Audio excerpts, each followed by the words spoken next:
வரி விதிப்பு விவகாரத்தில் அமெரிக்காவுக்கு சீனா அதிர்ச்சி கொடுத்தது.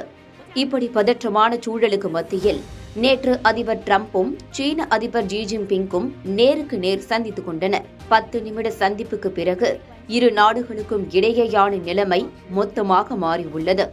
என்ன நடந்தது? விரிவாக பார்க்கலாம் இந்த காணொளியில். சமீபத்தில் சீனாவில் இருந்து இறக்குமதி செய்யப்படும் பொருட்களுக்கு 100% வரி விதித்து அதிர்ச்சி கொடுத்தார் டிரம்ப்.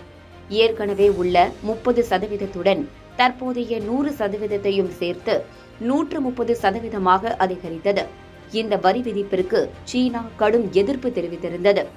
அதே சமயம் இதற்கெல்லாம் நாங்கள் அஞ்ச மாட்டோம் என எச்சரிக்கையும் விடுத்திருந்தது.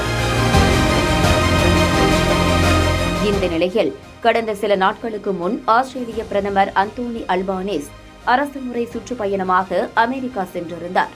அங்கு அதிபர் டிரம்பை சந்தித்து பேச்சுவார்த்தை நடத்தினார். இந்த பேச்சுவார்த்தையை தொடர்ந்து ஆஸ்திரேலியா அமெரிக்கா இடையே அமெரிக்க டாலர் மதிப்பில் 75,000 கோடி அரிய கனிம வளம் ஒப்பந்தம் கையெழுத்தானது. அதிபர் டிரம்ப் திடீரென ஆஸ்திரேலியா பக்கம் திரும்ப சில காரணங்கள் உள்ளன. சமீபத்தில் சீனாவுக்கு கூடுதல் வரி விதித்து அதிர்ச்சி கொடுத்தார் டிரம்ப். இதற்கு சீனா பதிலடி கொடுத்தது. அதாவது, சீனாவில் அரிய வகை கனிம வளங்கள் ஏராளமாக உள்ளன. இங்கிருந்துதான் அமெரிக்காவுக்கு அரிய வகை கனிமங்கள் ஏற்றுமதி செய்யப்படுகின்றன.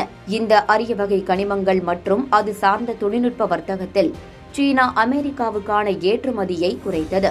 இதற்கு மாற்று வழியாக ஆஸ்திரேலியாவுடன் புதிய ஒப்பந்தத்தை அதிபர் டிரம்ப் மேற்கொண்டார்.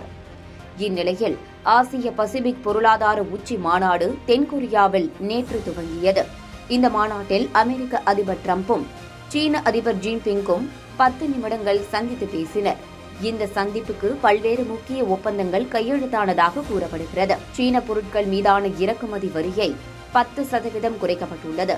அதேபோல அரிய கனிமங்கள் மீதான தன் ஏற்றுமதி கட்டுப்பாடுகளை சீனா ஓராண்டுக்கு நிறுத்தி வைக்கப்பட்டுள்ளது.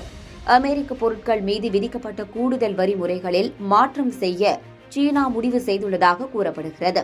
அதேபோல சில பொருட்களுக்கான தற்காலிக வரி விலக்கு நீட்டிக்கப்படும். பென்டானில் எனப்படும் மருந்து பொருட்களுக்கு பயன்படுத்தப்படும் ரசாயனங்கள் மீதான வரி 20%ல் இருந்து 10% குறைக்க அமெரிக்கா ஒப்புதல் வழங்கியுள்ளது.